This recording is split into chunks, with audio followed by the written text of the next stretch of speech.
Welcome everybody to another edition of Kitchen Politics, where you not only get to learn how to cook a delicious recipe, but you also get to meet the candidates on the ballot this November. Today we're in the kitchen of Teresa Klein. Teresa, what are we going to be cooking? We're going to be having lemon meringue pie today. Awesome, that sounds great. It's going to be kind of like a merienda, right? And we also have Mark Skurka. How are you? It's great, Rose. Thank you. Mark is running for district attorney, and we all want to support him. He's going to tell us what some issues are in the district attorney's office. Sure. And so we'll get to know a little bit about both. What do you say we get going? Sounds great. Let's start. Okay. Okay, Teresa, what are we going to start with? Well, today when we make our lemon meringue pie, I did cheat a little bit and I baked the pie crust itself first because you need to have a pre-baked pie crust. Right. This is a 9-inch pie crust. You can make it using any recipe you'd like, or you can go to the store and get your pie crust and bake it that way. So I'm going to pull that out of the oven. While I'm doing that, I'm going to be having you work with eggs, so could I have you go and wash your hands? Sure. Wash up first. I'll do that. We'll pull this out of the oven. There we go. Okay, now the next step is to make the filling for the pie crust. Okay.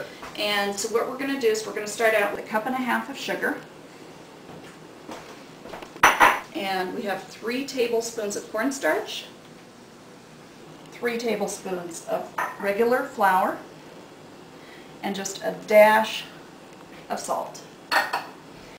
And what I will be doing is starting on this.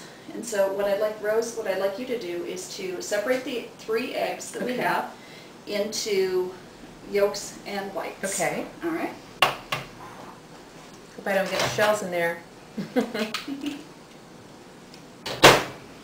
It's a trick. Okay, yeah.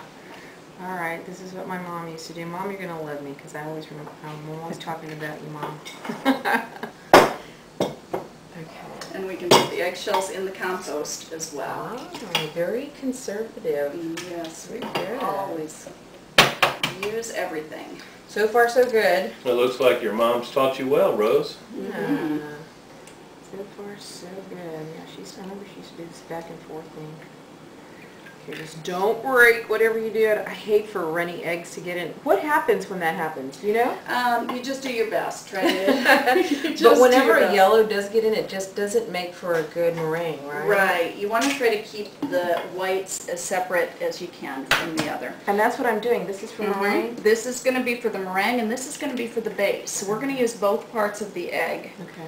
And in the meantime, I have 1.5 cups of warm water that I'm going to put in with that mixture that I had before.